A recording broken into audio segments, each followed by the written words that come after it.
Okay, welcome to the podcast. So today we have Sebastian Buca on. Sebastian has over 20 years experience within the broader engineering and safety markets.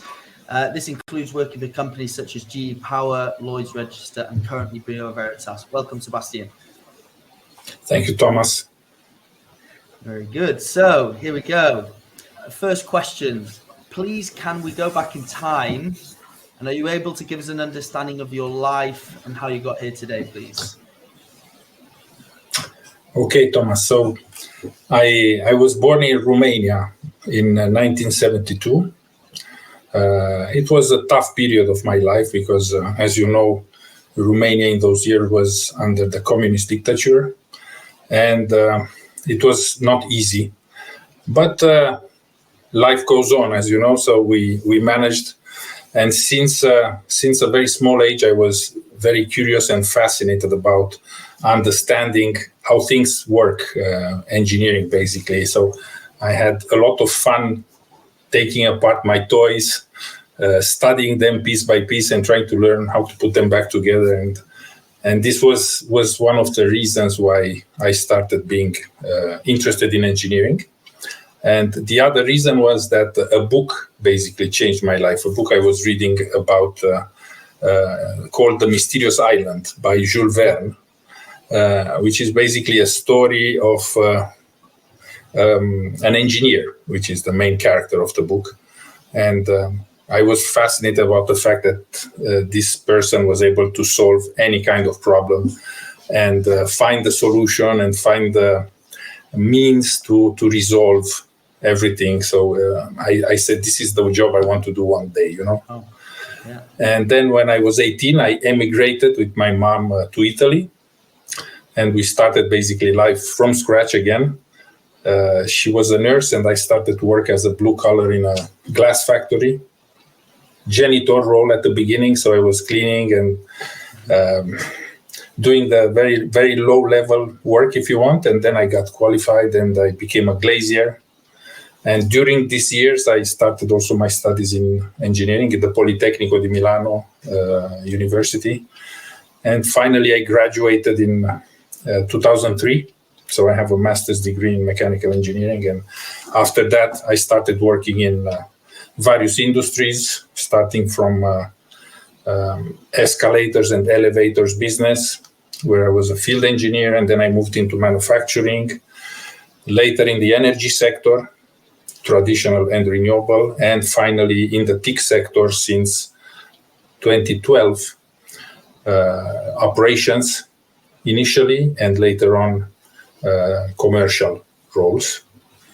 And today I'm in Bureau Veritas, which is a leading organization in the testing, inspection, certification, and my role is Sales and Marketing Director for Central, South, and East Europe region.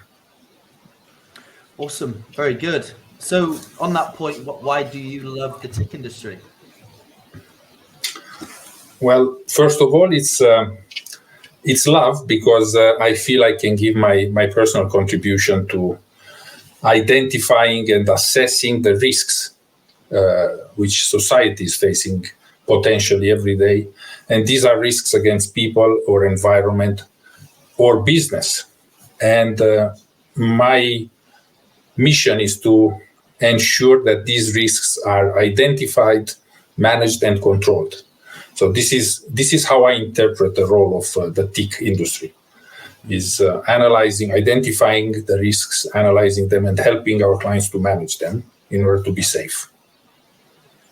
And the other point which makes me interested in the TIC sector is that I see this role in the TIC sector for me as a natural evolution of growth in my professional experience, because I started with doing and now I'm checking. So It's kind of a natural evolution for me. And the third reason is that the TIC sector covers basically every aspect of our lives. So it's very differentiated and it's never boring. Very true. So on the commercial side, what do you believe are the key qualities or skills that make a successful sales leader? That's a tough question to answer. of course, in my opinion, the best sales leader should be someone hungry, authentic. You need to be a very good listener to understand the client and his needs and his issues and his pains. A sales leader also has to be good in managing people. So in leading the team, he needs to be able to communicate well, possibly in many languages, because as we work in big organizations who have teams all over the world, if you can speak more than one language, that helps a lot. Also resilience, strategic vision, tactical approach, also being able to get your hands dirty and do the job, not just manage it from the control room, is important. And then, of course, you need to be very empathetic and self-motivated, because sometimes life is tough and you need to be able to cheer yourself up and go back to work, Awesome. On the other side then, so, what are some of the key challenges you faced in your role, doing operations in leadership? Well, if I refer specifically to this sector, I believe one of the main challenges, this doesn't mean it's not achievable, but it's difficult, is to find the right people for the job, is to identify those future teammates who have the right set of skills, soft and hard. And this is because in our line of work, we are not providing some unanimated product. We sell expertise, we sell technical knowledge, we sell advisory, and we need to be able to do that with our most precious asset, which is our people. So the service delivery has to be exactly as the client expects it. That's why the people are key for our job. And another challenge I faced, if I may, apart from the most important one, which was to find the people, is also the ability and capability to collect, to analyze, and to use in the most effective and efficient way the huge amount of information and data we process in our business every day. So also the aspect of digitalization and artificial intelligence, which today are very actual, I believe are helping and are going to help even more our industry to be able to deliver to our clients not only the qualitative result, but also the quantitative one based on data, so they can then take the decisions rapidly and safely based on this information, and reducing the time and the waste and the paperwork and bureaucracy. So I think this is also another big challenge. Nice. So what are some of the key challenges or obstacles currently faced by companies within the TIC industry, and how do you think they're being addressed? I can make an example on this question, which I can see very often, is that one of the major challenges I see today in our industry is the fact that more and more clients are requesting services which are not typically or traditionally part of the TIC sector. Yeah. And my interpretation of why this happens is that the industries we serve today are sometimes facing difficulties themselves to find the right people. And especially the people with technical skills and experience. So they rely on other third parties to find this expertise. For example, a good example of this of one of these requirements from the clients is the service of owner's engineering. This service was actually initially done internally by the clients. I'm talking about, for example, a company active in the EPC world. So a company who builds energy assets, for example, a power plant or something similar.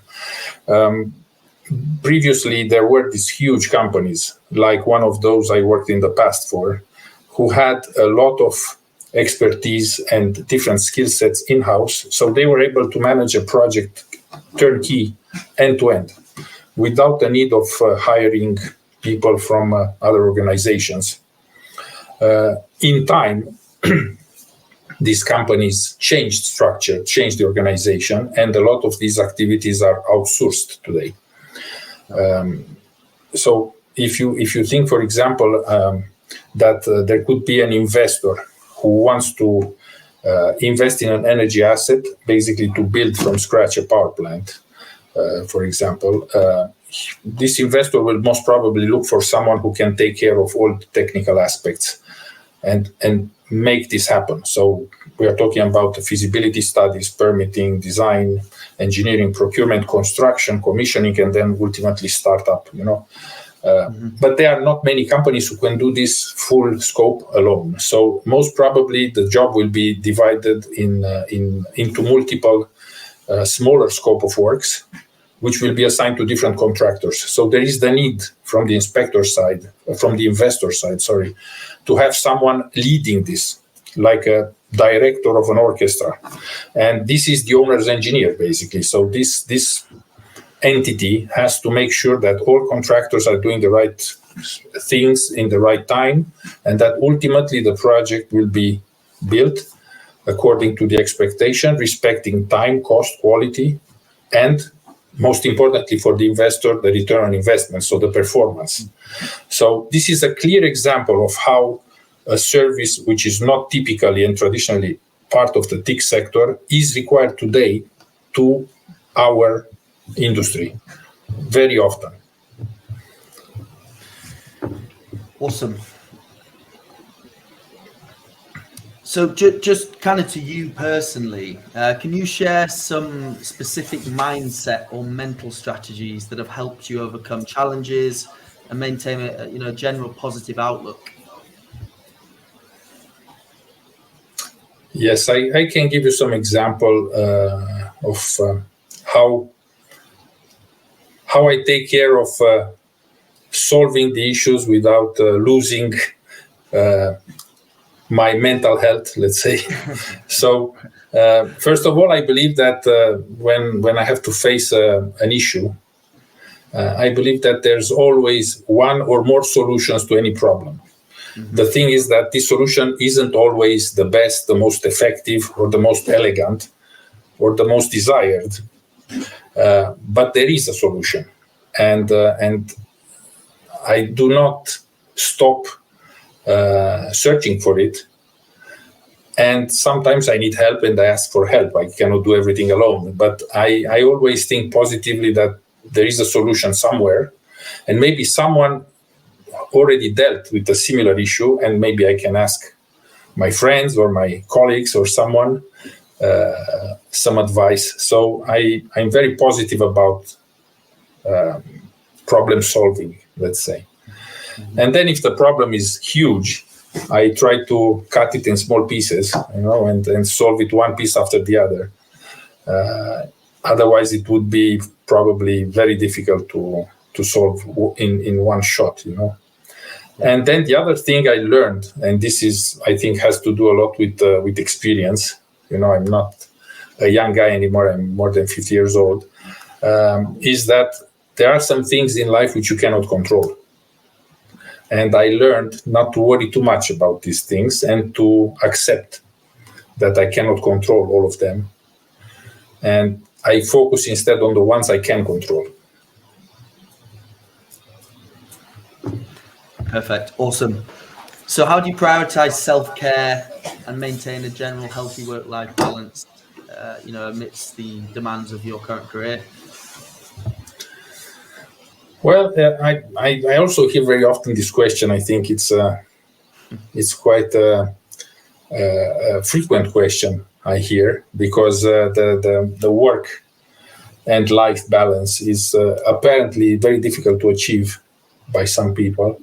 But the fact is that I love my job, so I do not have this urgent need to recover from stress or from difficulties caused by my job, as I don't feel that my job is tiring for me or stressful. But of course, job is not everything in my life. I love to do also other things. So I try to be disciplined and to use my agenda in a smart way in order to find the time and program the time to do also other things. Mm-hmm. I like to spend most of my time with my family. So this is something I give priority to.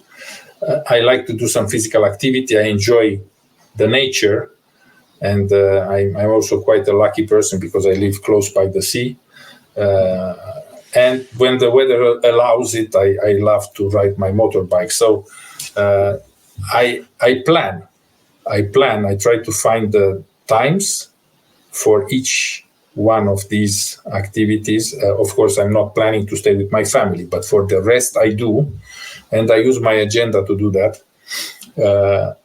And I'm trying to be also as flexible as possible because in my work, I work with many countries. Sometimes there are many differences in culture, in holidays, in bank holidays. So sometimes I need to have maybe a call with someone in another country, and maybe in Italy we have a bank holiday. And for me, it will be impossible to do the job in that case. So I try to adjust and not to be very rigid on that. So I think the best solution is to be flexible and to plan and organize yourself with your agenda in a way that you've booked the time to do also some other things except your job. And this will help you keep some discipline and avoid losing this balance. Awesome. So closing question, if you could look back in time and give advice to your 21-year-old self, what would that be? Well, looking back now, I think that I am who I am today because of the life I've lived till today. So, in principle, I wouldn't change anything from my past, mistakes included. The only advice maybe I would give to myself is to continue to follow more my heart and my instincts and less my brain, because my heart and my instincts till today were never wrong. The brain sometimes was wrong. So when I thought too much and evaluated too much from the mind perspective, a decision, sometimes I made a mistake. But when I followed my heart and my instincts, the ones I decided using those two, I've never missed. Awesome. Thank you so much for coming on, Sebastian. Thank you, Thomas. No worries. Bye.